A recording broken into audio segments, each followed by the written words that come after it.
Hello everyone, कैसे हैं आप सब। एग्ज़ाम ट्रिक्स में आपका स्वागत है। मेरा नाम महेश सोनी है। हम पढ़ रहे हैं रेशियो प्रोपोर्शन। ठीक है, रेशियो प्रोपोर्शन मीन्स अनुपात समानुपात। ठीक है दोस्त, अनुपात समानुपात हम ये पढ़ रहे हैं। इसके 2 लेक्चर पहले हो चुके हैं, उसकी सेपरेट प्लेलिस्ट बना दी गई है, आप वहाँ पर जाके विज़िट करें, देखें। मैं इसमें भी डिस्क्रिप्शन में आपको दे दूंगा उन दोनों की लिंक। ठीक है, तो आप वहाँ से भी देख सकते हैं। उसके अलावा दोस्त, मैं आपको ये बता रहा हूँ कि ये रेशियो प्रोपोर्शन एक्चुअली ये बहुत छोटे टॉपिक लगते हैं, बट कई बार ऐसी चीज़ें पूछ देता है जिनके बारे में हम या तो सुने नहीं होते हैं, या उनके बारे में हम स्टडी नहीं किए होते हैं, या उनके बारे में हमें आइडिया नहीं होता है। राइट, बहुत बेसिक चीज़ होती है।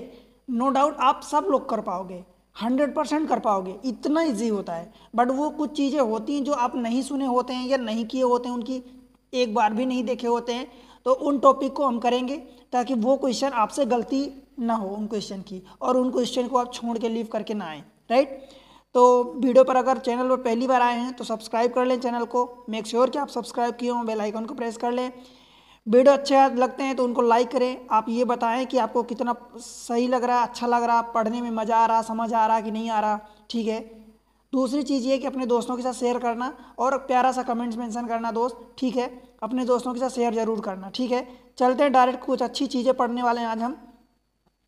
देखो, इसके बारे में पढ़ रहे हैं हम, इंपॉर्टेंट कुछ चीज़ें पढ़ने वाले हैं। राइट, देखो, अगर हमसे कुछ चीज़ें पूछता है, लेट से कि मान लो कि हमसे पूछता है कि ए एंड बी का प्रथम अनुपात यानी फर्स्ट प्रोपोर्शन पूछता है। ध्यान रहे, यहाँ पर ऑर्डर इंपॉर्टेंट है, पहले ए है देन बी है, यहाँ पर ऑर्डर इंपॉर्टेंट है। तो यहाँ पर क्या होगा दोस्त, तो वो चीज़ें आपको समझनी है, ध्यान देना। ये इसका पहला अनुपात अगर पूछता है तो ये पहला अनुपात मतलब ए स्क्वायर अपॉन बी आप करोगे। ठीक है, पहला वाला जो नंबर दिया है ए, दूसरा वाला बी, तो पहले वाले का स्क्वायर, यानी प्रथम अनुपात पूछ रहा है तो प्रथम वाले का फर्स्ट वाले का आप स्क्वायर कर दो। ठीक है, मध्य अनुपात पूछ रहा है दोस्त, मध्य अनुपातों को भी मीन भी कहते हैं या एवरेज प्रोपोर्शन भी कहते हैं। तो मध्य अनुपात जब आपसे पूछता है तो इसका मतलब क्या होता है, स्क्वायर रूट के अंदर ए बी। ठीक है, मध्य अनुपात यानी दोनों नंबर का मल्टीप्लाई करके स्क्वायर रूट लगा दो। ठीक है, या अलग अलग भी आप ऐसा भी लिख सकते हो इस चीज़ को, दोनों का स्क्वायर रूट देन मल्टीप्लाई, दोनों एक ही चीज़ है। ठीक है, जब आपका तृतीय अनुपात का है तो तृतीय अनुपात में आपको ये ध्यान रखना है दोस्त कि तृतीय अनुपात यानी तीसरा, मतलब यहाँ पर ए और बी दो टर्म दिए हैं, तृतीय अनुपात यानी तीसरा कोई टर्म होगा उसकी वैल्यू आपको बताना है। मतलब आप सेकेंड वाले का स्क्वायर करो, बी स्क्वायर डिवाइडेड बाई ए। ठीक है, ये आपका तृतीय अनुपात होगा। बस आपको ध्यान रखना, याद रखना, आप इसको रट लो। ठीक है, फोर्थ अनुपात यानी चतुर्थ अनुपात जब आपसे पूछेगा, इसका मतलब क्या होता है दोस्त, देखो फोर्थ अनुपात मतलब इसका मतलब ये होता है कि पहले दो को मल्टीप्लाई कर दो। ठीक है, कैसे, पहले दो को मल्टीप्लाई मतलब आखिरी वाले दो को मल्टीप्लाई, यानी बी सी अपान ए। देखो, पहले इन दोनों को, आखिरी वाले दो को मल्टीप्लाई करके डिवाइड कर दिया पहले वाले टर्म को। अगर मैं इसको एक्सप्लेन करूँ, समझाऊँ, तो ये पता है कैसे होता है। देखो, ए अनुपात बी, फिर ये समानुपात सी, और ये समानुपात जो आपसे निकालना है, लेट से कि एक्स निकालना है, या यूँ कहूँ कि डी निकालना है, फोर्थ। तो ये फोर्थ अनुपात पूछा है, मतलब ये चौथा टर्म आपको निकालना है। और इस चीज़ को आप क्या लिखते हो, ए अनुपात बी, और ये जो समानुपात होता है, प्रोपोर्शनल होता है, तो इसको आप इक्वल लगाते हो सी अनुपात डी, और डी आपको चौथा टर्म निकालना है। तो डी इज इक्वल टू इधर ले जाओगे तो देखो डी इज इक्वल टू यहाँ से हो जाएगा बी सी अपान ए।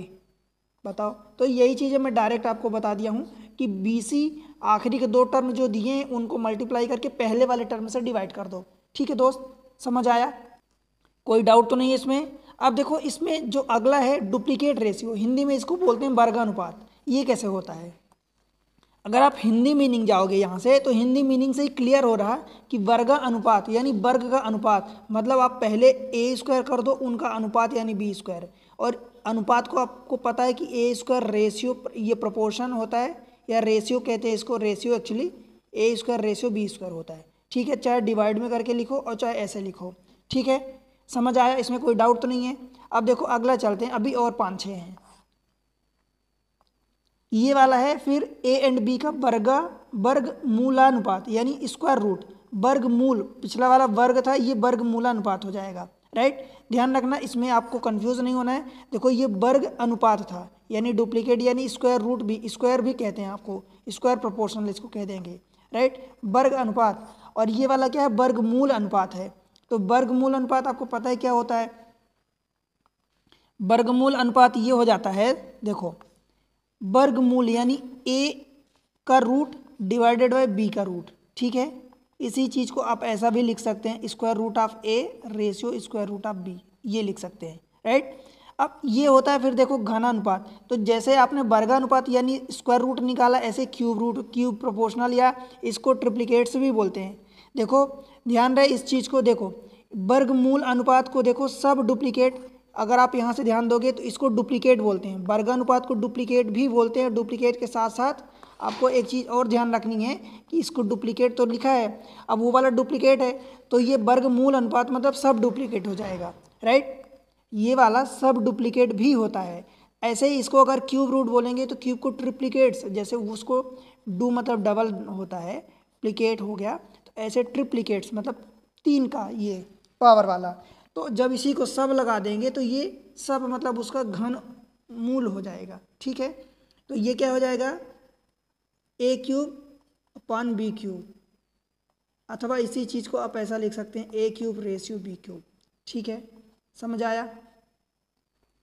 इस वाले को आप क्या लिखेंगे, स्क्वायर रूट के अंदर 1/3 पावर हो जाएगी और डिवाइडेड बाय ये क्यूब, मतलब इसको एक्चुअली क्यूब रूट बोलते हैं, या यूँ कहूँ कि ए की पावर 1/3 रेशियो बी की पावर 1/3। बताओ समझ आया क्या। अब देखो इन्वर्स है, इन्वर्स का मतलब ये होता है ए एंड बी का प्रतिलोम अनुपात, यानी इन्वर्स प्रोपोर्शनल। इन्वर्स प्रोपोर्शनल का मतलब ये होता है दोस्त कि 1/a रेशियो 1/b। अथवा अगर ए और बी का इन्वर्स बोला है तो इसको उल्टा कर दो, ये बी रेशियो ए कर दो। बताओ इतनी बात समझ आई क्या। इन्वर्स का मतलब यही होता है 1/a 1/b हो जाता है, ए का 1/a बी का 1/b। जब इसको आप उल्टा करोगे तो ये वाला बी इधर क्रॉस मल्टीप्लाई होगा, ये वाला इधर मल्टीप्लाई होगा, ठीक है। तो ये बी रेशियो ए आ जाएगा। मिक्स्ड प्रोपोर्शन मिश्रित अनुपात, इसको और क्या बोलते हैं, कंपाउंडेड प्रोपोर्शन, ठीक है। एक्चुअली ये कैसा होता है मैं अगर समझाऊँ आपको तो आप समझो कि ए रेशियो बी दिया है आपको, ठीक है, सी रेशियो डी दिया है आपको, फिर उसके अलावा ई रेशियो एफ दिया है, देन एफ के बाद जी एच, ऐसा अगर आपको दिया है, ठीक है। मिक्स्ड अनुपात यानी पहला ये, दूसरा, तीसरा, चौथा, तो आप क्या करोगे, पहले पहले पहले पहले का मल्टीप्लाई, जितने भी दिए हैं, 2 दिया, 3 दिया, 4 दिया, 5 दिया, जितने भी दिए हैं, एन दिया है, एन नंबर तक, तो पहले वालों को मल्टीप्लाई कर दो, यानी A C E G is equal to second वाले का multiply B D F H, मतलब इनका प्रोडक्ट, ये मल्टीप्लाई में हो जाएगा, राइट। इतनी बात आपको समझ आई क्या। देखो ये अनुपात ऐसे होते हैं, आप डायरेक्ट रट लो, स्क्रीनशॉट ले लो, इसको बार बार देख लो, 2-3 बार देखोगे आपको दिमाग में एकदम सेट हो जाएगा। ये क्या होता है, ये चीज़ें हम कर तो लेते हैं, बहुत आसानी से कर सकते हैं, इसमें कुछ खास नहीं है, ठीक है। बस आपको ऑर्डर इंपॉर्टेंट है, इसमें ए और बी दिया है तो पहले ए देन बी है, ऑर्डर इंपॉर्टेंट है, और आपकी दिमाग में मेमोरी में वो चीज़ें होनी चाहिए कि ये वाला ऐसे करते हैं, राइट। अब चलते हैं क्वेश्चन पर। मैं 1-2 क्वेश्चन आपको कुछ रैंडम क्वेश्चन करवा रहा हूँ जो कई बार आता है, तो हमें लगता है कि ये ऐसे क्वेश्चन आ गए तो इसको कैसे फाइंड करेंगे, एंड देन मूव करेंगे इन टाइप के रेशियो वाले क्वेश्चन में, ठीक है। देखो क्वेश्चन नंबर ये 1 लिखा हूँ मैं, 3x + 2y ratio 3x - 2y is equal to this much. अपने से पूछा x - y। जनरली अगर मैं आपको याद हो तो पिछले लेक्चर में मैं आपको बताया था कि आपको x रेशियो y गिवन होता था 2:3 समथिंग टाइप का, तो आपसे इस टाइप का पूछता था रेशियो में, पर इस बार आपको उल्टा दिया है, दिस मच दिया है, आपको ये पूछा है। तो कुछ नहीं, कुछ खास नहीं करना, बस आप वही मल्टीप्लाई कर लो। देखो 3x + 2y, ये रेशियो का मतलब 1/, हो जाएगा, डिवाइड में है, ये 3x - 2y। सेम चीज़ इधर x, ये क्या दिया है 5/3, आपने रेशियो को अपने अपान में उल्टा डिवाइड में लिख लिया, बस इसको क्रॉस इधर कर दो, इसको क्रॉस इधर कर दो।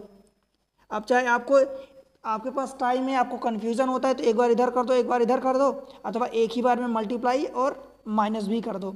देखो ये 3 × 9x हो जाएगा, और +3 दूनी 6y बराबर 5 × 3 15x, और -5 दूनी 10y, राइट। अब देखो ये बड़ा 15x है तो इस 9x को इधर ले जाओ, और ये माइनस का y है तो इसको इधर ले जाओ, तो ये 6y और प्लस 10y, मैं इसको डायरेक्ट 16y लिख दूँ। और देखो ये 15y और माइनस उधर जाएगा 9x हो जाएगा, तो कितना बचेगा 6x बचेगा। अब आपको निकालना x रेशियो y, बस इसको इधर ही रहने दो, y को इस साइड लाओ, तो ये 16 और 16 6 इधर जाएगा नीचे, तो ये 6 मतलब 2 से काटोगे तो ये 8:3। समझ आया? 8:3 ये आ गया ऑप्शन बी। दूसरा तरीका ये कि जो ये वाला स्टेप आपने लिखा, ये वाला स्टेप आप इसको हटा सकते हो डायरेक्ट। कैसे हटाओगे? देखो आपको पता है कि ये 3 तिकाई 9 हो जाएगा 9x, और इधर 3 पचे 15x, तो 15x में 9x को माइनस करोगे तो राइट साइड आपका कितना आ गया 15x माइनस 9x, यानी राइट साइड 6x आ गया। अब लेफ्ट साइड देखो 3 दूनी 6y और ये माइनस का 10y होगा, तो उधर लेफ्ट में ले जाओगे तो 10 और 6 16y हो गया। अब यहाँ से ये डायरेक्ट x अपान y निकाल लो आप, x को यहीं रहने दो, इसको इधर ले जाओ और y को इधर, तो 16/6 हो गया, मतलब 8/3 हो गया। ठीक है, तो इस तरीके से ये यहाँ पे एक स्टेप है, इसको हटा सकते हैं, राइट। और ये चीज़ें लिखने की ज़रूरत नहीं है, तो समझाने के लिए कि ये डिवाइड में रेशियो में दिया है तो आप इसको डिवाइड में लिख सकते हैं, राइट। अब सेम चीज़ें एक क्वेश्चन और उठाया हूँ मैं, देखो क्वेश्चन नंबर 2 जो है आपको इस टाइप का दिया है, a³ + b³ divided by a³ minus b³, आपको दिस मच गिवन है, ए रेशियो बी फाइंड किया है। अब दोस्त यहाँ पर एक गलती आप मत करना इस क्वेश्चन में, अगर एक गलती की है तो उलझ जाओगे और वो सॉल्व भी नहीं होगा। आप इसका फार्मूला मत लगाना कि a³ + b³ का फार्मूला क्या होता है, a + b का whole cube something -3ab × a + b, ऐसा मत लगाना, ठीक है। ये वाला फार्मूला लगाओगे या इसका फार्मूला लगाओगे तो उलझ जाओगे। आप डायरेक्ट जैसे अभी पिछला क्वेश्चन किया वैसे ही करो। देखो a³ प्लस का b³ divided by a³ minus b का क्यूब, यही दिया अपने को, ठीक है। हमने रेशियो को डिवाइड में कर दिया, is equal to 185 divided by 158, ठीक है। इसको मल्टीप्लाई करोगे तो 158 a³ plus 158 b³ is equal to 185 a³ minus 185 b³। बताओ यहाँ तक कोई दिक्कत है क्या? बस a को एक साइड कर लो, b को एक साइड, इसको जब उधर ले जाओगे तो माइनस हो जाएगा, 185 माइनस 158, तो 60 अगर होता तो 25 बचता, 2 और बचेगा तो ये 27 a³ हो जाएगा, ठीक है। ये उधर गया, इस वाले माइनस को इधर लाओगे तो कितना हो जाएगा, देखो 5 और 8 5 13 कैरी 1, 8 1 9 और 5 14 कैरी 1 और ये 3, ये b³ हो गया। अब आप देख लो ये a³ डिवाइडेड बाई b³, देखो ये 343 और ये 27 नीचे चला जाएगा। आपको पता है कि a³ b³ है तो आपको a भी निकालना है, दैट मीन्स ये किसी का क्यूब होगा। और बाय लक ये ऐसा क्वेश्चन ही अरेंज किया होता है कि आपका ये क्यूब ही होगा। ये किसका क्यूब होता है? आपका होगी ये 7 का क्यूब होता है दोस्त, ठीक है। और ये वाला 3 का क्यूब आपको पता ही है। तो यहाँ से आप a और b की वैल्यू जब निकालोगे, मतलब क्यूब रूट दोनों साइड का कट जाएगा जो क्यूब है, तो ये कितना हो जाएगा 7/3। अब ये जो डिवाइड में होता है आपको पता है भली भांति, आप जानते हैं कि इसको ऐसा भी लिख सकते हैं, इसको भी, ठीक है। तो 7/3 ऑप्शन बी हो जाएगा, राइट। चलिए अगले क्वेश्चन पर, क्वेश्चन नंबर 3। अब देखो जो रेशियो हमने पढ़ा है, जो रेशियो अभी हमने स्टडी की 10 टाइप के रेशियो प्रोपोर्शन इंपॉर्टेंट टाइप के, उनके बारे में अब हम क्वेश्चन करेंगे, ठीक है। देखो क्वेश्चन नंबर 3 मतलब इस टाइप से पहला है 16 और 25 का प्रथमानुपात यानी फर्स्ट प्रोपोर्शन आपको फाइंड करना है। दोस्त मैं आपको फर्स्ट प्रोपोर्शन क्या बताया हूँ, ए एंड बी का फर्स्ट प्रोपोर्शन क्या होता है, पहले वाले का स्क्वायर कर दो, दूसरे वाले का ऐसे ही लिख दो। तो देखो पहले वाले का स्क्वायर करो आप 16 × 16 यही करोगे, और दूसरे वाले का आप डिवाइड करोगे 25। 16 का स्क्वायर कितना होता है दोस्त 256 और 2500 ऐसे ही है। बताओ यहाँ पर पेन उठाने की ज़रूरत है क्या आपको? पहले वाले का स्क्वायर होता है, दूसरे वाले का डिवाइड होता है। 16 का स्क्वायर डायरेक्ट देख लो कि 256 है कहीं, ठीक है, ऑप्शन नहीं है आई थिंक, ठीक है। ये 25 है, तो इसका प्रोपोर्शन आपको निकालना है, तो 256 आप आंसर करेक्ट कर लेना, 256 रेशियो ये 25 हो जाएगा, ठीक है। ऑप्शन से आपको मतलब नहीं है, ऑप्शन नहीं दिया है, कुछ गलती मिस प्रिंटिंग है, राइट। तो ये चीज़ें हैं कि आपको समझना है कि पहला प्रोपोर्शन निकालना है, दैट मीन्स कि पहले वाले का स्क्वायर डिवाइडेड बाय सेकेंड वाला, ठीक है। और क्वेश्चन को देख लेते हैं। देखो 16 एंड 40 का तृतीय थर्ड प्रोपोर्शन आपको निकालना है, ठीक है। अब थर्ड प्रोपोर्शन क्या होता है बताओ। Third proportion A and B का आपको पता है क्या होता है। Third proportion A and B का तो कहोगे बाद वाले का स्क्वायर और डिवाइडेड बाय पहला वाला। बाद वाले यानी 40 का स्क्वायर कितना हो जाएगा दोस्त, 40 का स्क्वायर यानी 40 इंटू 40 और डिवाइडेड बाय पहले वाला। 4 से काटोगे 4, 4 से ये कट गया तो यानी 100 बच गया। बताओ भाई समझ आया क्या। समझ आया तो वीडियो को लाइक कर दो, सब चैनल को अभी सब्सक्राइब कर देना और अभी दोस्तों के साथ शेयर कर दो, ठीक है दोस्त। चलें अगले क्वेश्चन पर। देखो इन क्वेश्चन में ये सारे आए हुए क्वेश्चन है, मैं उठाया हूँ जो जहाँ से रेलवे से या एसएससी से, ठीक है दोस्त। क्योंकि सारे एग्जाम्स का अगर मैं उठाने लगूंगा क्वेश्चन तो इतने ज़्यादा नंबर ऑफ क्वेश्चन हो जाएंगे कि आप ना मैं करवा पाऊंगा ना आप कर पाएंगे, ठीक है। तो आपको कॉन्सेप्ट सीखना है, तरीका सीखना है, फिर आप प्रैक्टिस के लिए आप कहीं से भी उठा के कर सकते हैं, राइट। अगला क्वेश्चन देखते हैं, क्वेश्चन नंबर 5। थर्ड प्रोपोर्शन 10 और 50 का तृतीय अनुपाती यानी थर्ड प्रोपोर्शन ज्ञात करना है। थर्ड प्रोपोर्शन क्या होता है, पहले वाले का डिवाइड करोगे और दूसरे वाला जो है उसका स्क्वायर करोगे यानी 2 बार मल्टीप्लाई। एक जीरो कट गया यानी 5 पचम 25 हो गया और एक जीरो बचा है तो 250 हो गया।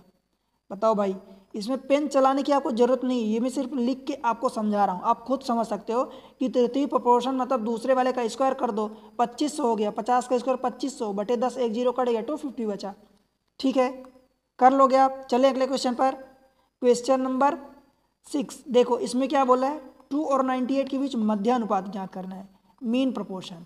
अब मीन प्रोपोर्शन क्या होता है, दो नंबर का अगर एक नंबर ए है दूसरा नंबर बी है तो मीन प्रोपोर्शन होता है स्क्वायर रूट के अंदर ए बी। 2 इंटू 98, अगर आप इन दोनों को मल्टीप्लाई करोगे तो ये 196 हो जाएगा जो कि 14 का स्क्वायर होता है। और अगर वो नहीं पता आपको तो 2 इंटू, देखो इस 98 को मैं 2 इंटू 49 लिख सकता हूँ क्या। अब फिर स्क्वायर रूट के अंदर देखो एक ये कपल है तो इसको हमने एक बाहर निकाल लिया, ये 7 का कपल होता है, 7 के रेशियो में होता है मतलब 7 का स्क्वायर, तो यहाँ से एक निकल गया मतलब ये 14 आ गया, ठीक है दोस्त। समझ आया तो आंसर आपका डी हो जाएगा, समझ आया, ऑप्शन डी 14 बन जाएगा। देखो चतुर्थानुपाती आपसे पूछ दिया, इजी क्वेश्चन है आप कर लेंगे, ठीक है। क्या होता है चतुर्थानुपाती दोस्त, चतुर्थानुपाती मतलब 3 नंबर दिया है, दैट मीन्स आप इसको ये कह सकते हैं कि आपसे पूछा है 4:9 और ये प्रोपोर्शन 12 प्रोपोर्शन, आपको ये चतुर्थानुपाती यानी एक्स चौथा वाला टर्म निकालना है। और चौथा वाला टर्म ऐसी कंडीशन के लिए मैं आपको क्या बताया हूँ कि पहले दो को मल्टीप्लाई कर दो और इन दोनों को मल्टीप्लाई, दोनों इक्वल होंगे, पहले दो का मल्टीप्लिकेशन बीच वाले दोनों के मल्टीप्लिकेशन के इक्वल होगा। आप तो एक तो ये लगा दो 4x is equal to 9 into 12, 4 3 12 यानी 9 3 x 27 हो गया। एक तो ये लगा दो, दूसरा मैं आपको क्या बताया हूँ, आपको फार्मूला डायरेक्ट याद करवाया हूँ कि बाद वाले दोनों टर्म का मल्टीप्लाई कर दो, BC अपॉन A कर दो, यही बताया हूँ। BC यानी 9 गुणे 12 और बटे 4 3 12, ठीक है, तो 9 3 27 हो गया। बताओ दोस्त आंसर 27C। समझ आया क्या। आप किसी भी तरीके से निकाल लो, चतुर्थानुपाती यानी फोर्थ प्रोपोर्शन यानी चौथा नंबर आपसे पूछा है, और रेशियो प्रोपोर्शन में हम यही पढ़े हैं, इसी तरीके का होता है। तो ये चीज़ें दोस्त कि आप यहाँ से निकाल सकते हो या आखिरी के दो मल्टीप्लाई कर दो डिवाइडेड बाय पहला टर्म, मैं आपको फार्मूला इसीलिए याद करवाया हूँ, ठीक है। उनको आप बिल्कुल 2 3 4 बार रिवाइज करना, आपके दिमाग में एकदम सेट हो जाएंगे। क्वेश्चन नंबर नेक्स्ट 8वां क्वेश्चन। अब ये वाला क्वेश्चन आप बन जाना चाहिए, 15 10 12 का चतुर्थानुपाती यानी फोर्थ प्रोपोर्शन। इसका आंसर आप कमेंट सेक्शन में देना, ये आपके लिए होमवर्क है, होमवर्क है आपके लिए, इसका आंसर आप कमेंट सेक्शन में देना, ठीक है। बन जाएगा होप करूं, ठीक है। चलो अगले क्वेश्चन पर चलते हैं, क्वेश्चन नंबर 9।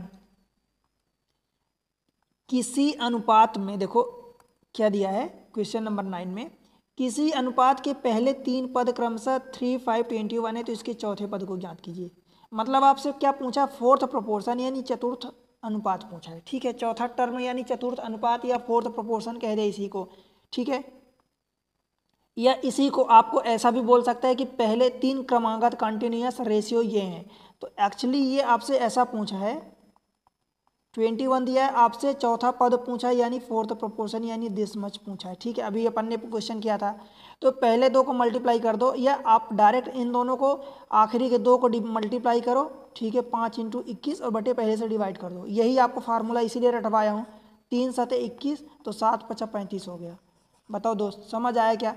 आपको ये लिखना नहीं है, ये मैं आपको समझा रहा हूँ। ये आपको समझ आ गया कि चौथा टर्म यानी फोर्थ प्रोपोर्शन पूछा है या पहले 3 टर्म दिया है मतलब चौथा ही टर्म पूछा है। ठीक है, चलें आगे। समझ आया? तो इन दोनों को आखिरी दोनों को मल्टीप्लाई करके पहले वाले टर्म से डिवाइड कर दो। ठीक है, अब अगला देखते हैं क्वेश्चन। क्वेश्चन नंबर 10 क्या बोला इसमें, देखो 20 और 50 का तृतीय अनुपाती और 9 और 16 के मध्यानुपाती का अनुपात। तृतीय अनुपाती मतलब क्या होता है दोस्त? सबसे पहले तो ये बताओ, 20 और 50 पहले मतलब बाद वाला टर्म का स्क्वायर और डिवाइडेड बाय आपको पहले वाला टर्म करना है और फिर इनके बीच अनुपात पूछा है। अब देखो 9 और 16 का मध्यानुपाती क्या होता है? तो स्क्वायर रूट के अंदर दोनों का मल्टीप्लाई, यही होता है। देखो 50 का स्क्वायर 2500 हो जाएगा, 2500 में से एक जीरो कट जाएगा तो 250 बचेगा। 250 में से 2 को भाग दोगे तो ये कितना बचेगा? 125। और ये 3 और इंटू 4 बाहर निकलेगा तो 3 × 4 = 12, यही आंसर हो जाएगा 125, क्योंकि ये तो कटने वाला नहीं किसी से, तो 125/12। ठीक है, बन जाएगा। चले अगले क्वेश्चन पर। देखो क्या बोला, फोर्थ प्रोपोर्शन, थर्ड, पहले 3 टर्म दिया है तो आपसे चौथा टर्म पूछा है, मतलब इनका रेशियो। एक्चुअली पहले 2 टर्म, अच्छा ये पिछले वाले क्वेश्चन में था, तो ये आपको निकालना है। क्वेश्चन नंबर नेक्स्ट 11 क्या दिया, देखो दिस मच का वर्गमूल ज्ञात कीजिए। वर्गमूलानुपात यानी वर्गमूल का अनुपात, तो पहले वाले का वर्गमूल दोस्त और दूसरे वाले का वर्गमूल अनुपात 144। पहले वाले ये 15 का स्क्वायर होता है, ये 12 का स्क्वायर होता है। 3 से कट रहे हैं तो 3 से 5 काट दो, 3 चौका काट दो, बताओ बन जाएगा। अब कोई दिक्कत तो नहीं है 5 4 का या 15 12, 5 4 का नहीं दिया, डायरेक्ट ये 15 12 दिया है तो 15 12 आप लिख दो, ऑप्शन डी। समझ आया दोस्त? चले अगले क्वेश्चन पर। नेक्स्ट क्वेश्चन नंबर 12, देखो क्या दिया क्वेश्चन नंबर 12 में, यदि 6 18 39 और x समानुपात में है तो x का मान, मतलब देखो समानुपात का मतलब वही दे दिया कि ये सारे कंटिन्यूस प्रोपोर्शन में है। ठीक है, प्रोपोर्शन में है तो x की वैल्यू, अब x की वैल्यू फाइंड करना है आपको। तो ये देखो कि कौन सा टर्म है, 1 2 3 चौथा टर्म है। चौथा टर्म मतलब आपसे चौथा अनुपात पूछा है, तो चाहे तो आप इसको डायरेक्ट x की वैल्यू क्या निकालोगे, आखिरी के दो का मल्टीप्लाई 18 × 39 और बटे पहला टर्म, तो 6 × 3 = 18। अब 39 तिहाई देखो कितना होगा, तो 40 तिहाई 120 होता है, तो उसमें से 3 माइनस कर दो तो यानी 117 117 हो जाएगा। एक तो ये तरीका हुआ। दूसरा तरीका 117 ऑप्शन बी। दूसरा तरीका ये हुआ कि इनका देखो समानुपात में है तो आप इसको ऐसा लिखोगे 6/18, फिर ये प्रोपोर्शन 39/x। अब आपको पता है कि अगर ऐसा होता है तो पहले दो टर्म का मल्टीप्लिकेशन बीच वाले दो टर्म के मल्टीप्लिकेशन के बराबर होता है। तो पहले दो टर्म का मल्टीप्लिकेशन 6x हो गया बराबर 18 × 39, बीच वाले दो टर्म। x की वैल्यू आप निकाल लोगे, इसमें से 6 का डिवाइड करोगे, 6 × 3 = 18 तो 39 यानी 117 हो जाएगा। ठीक है, बताओ भाई समझ आया क्या आपको? बन जाएगा, आप कोई दिक्कत तो नहीं है। अगले क्वेश्चन को देखें। देखो ये क्वेश्चन नंबर 13 है। देखो एक पहला दिया है, एक रेशियो दिया है, दूसरा रेशियो दिया है, तीसरा रेशियो दिया है, चौथा रेशियो दिया है। 4 रेशियो का मिश्र अनुपात बताना है, यानी ये अलाय नहीं है, एक्चुअली ये मिक्स्ड रेशियो आपको बताना है। मिक्स्ड या फिर इसी को कंपाउंडेड भी बोलते हैं, आपको मैं बताया हूँ। ठीक है दोस्त, कंपाउंडेड भी बोलते हैं। तो आपको ये चीज़ें बतानी, देखो अब आपको मैं बताया हूँ पहले ही कि पहले दोनों का मल्टीप्लाई और बाद वाले दोनों का मल्टीप्लाई, उन दोनों का रेशियो निकाल दो। ये तो रेशियो निकाल दो, आपसे रेशियो पूछा है, अनुपात पूछा तो रेशियो निकाल दो, अदरवाइज वो इक्वल भी होते हैं। ठीक है, मिक्स अनुपात में।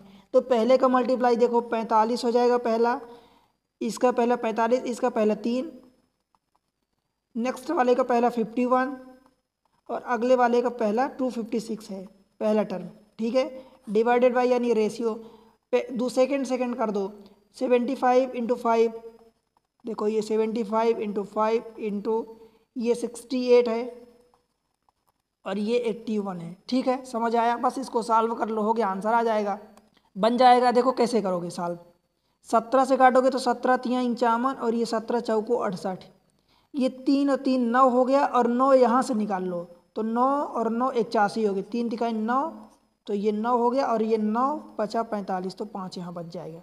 ठीक है, अब देखो ये 5 एक आया तो ये 5 कट जाएगा, कट गया, क्या बचा अब ऊपर, नीचे 75 बचा, ऊपर 256 बचा, ये 4 है तो 4 बचेगा अभी, बन जाएगा। तो 4 से इसको काट दोगे तो 4 6 24, एक बचा 16 हो जाएगा, तो 4 चौको 16, मतलब 64 डिवाइडेड बाई 75, ये आपका फाइनल आ जाएगा, ऑप्शन ए। क्लियर है? अगर आपको ऐसा कहीं दिया होता है तो आप ऐसा, मैं आपको यही बताया हूँ, ए C E G is equal to, तो ये इज इक्वल टू जो है तो इसको यहाँ लाओगे तो डिवाइड भी हो जाएगा। आपसे अनुपात पूछा है, ऑप्शन पर निर्भर करता है या पूछने पर निर्भर करता है क्या पूछा है। आपको ऑप्शन रेशियो में गिवन है तो रेशियो में कर दो, उसको नीचे ला दो।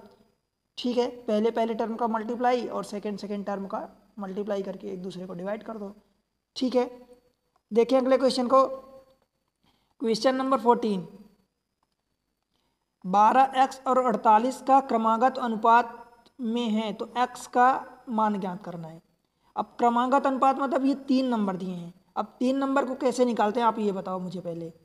3 नंबर को यही निकालते हैं, मतलब कि मीन प्रोपोर्शन आपको निकालना है, मध्यानुपात। देखो 3 नंबर दिए हैं, आपसे थर्ड प्रोपोर्शन नहीं पूछा है, आपसे 3 नंबर दिया, मतलब ये बीच वाला पूछा है ना, ये बीच, देखो x की जो वैल्यू पूछा है वो बीच में ये टर्म है, मतलब आपसे क्या पूछा है, मध्यानुपात,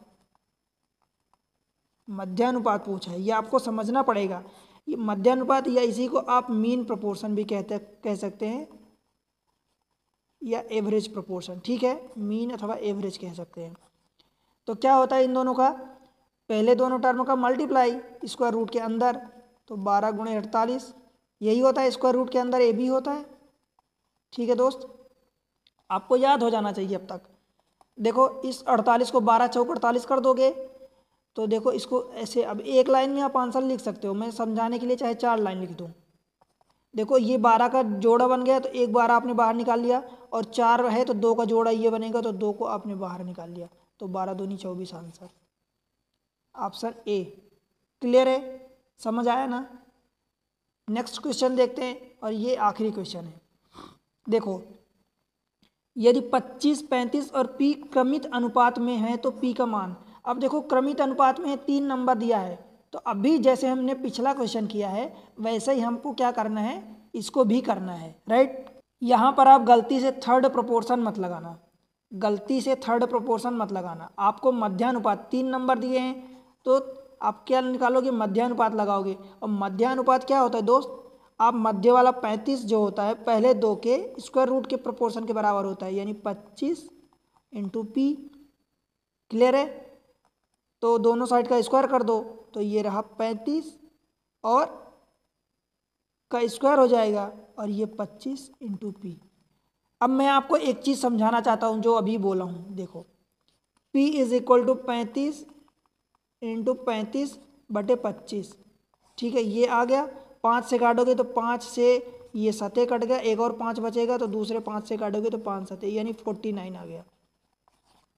देखो अभी मैं आपको क्या बोला था कि थर्ड प्रोपोर्शन मत लगाना, यही बोला था। देखो अब एक्चुअली मैं आपको ये समझाना चाहता था, ठीक है, ये अब आपने ये चीज़ें समझ ली कि आप मीन प्रोपोर्शन लगाओगे तो भी आपका वही जो आंसर आएगा, वही थर्ड प्रोपोर्शन आप लगाओगे तो वही आंसर आने वाला। क्यों?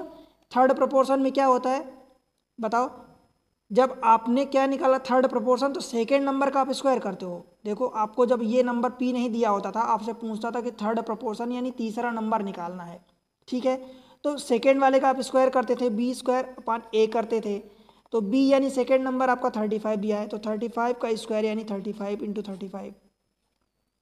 अब पहले वाले से डिवाइड करते थे, तो देखो यही चीज़ें जो आपने यहाँ करी, यानी 5 से काटोगे तो 5 7 और 5 7 ये कट जाएगा यानी 49 आ गया। ठीक है, मतलब आपने क्या समझा कि अगर तीसरा नंबर आपको दिया है, तीसरा नंबर आपसे पूछा है, ठीक है, तो आप या तो मध्यानुपात लगाओ तो भी सॉल्व करोगे तो वही नंबर आएगा, ठीक है, ये जो स्क्वायर रूट का आपने फंडा लगाया फार्मूला, और आपसे अगर थर्ड प्रोपोर्शन पूछता है तो भी वही चीज़ आएगी। ठीक है, बस कौन सा नंबर पूछा है, अगर एक ही क्वेश्चन में आप दोनों लगा रहे हो तो आंसर सेम आएगा।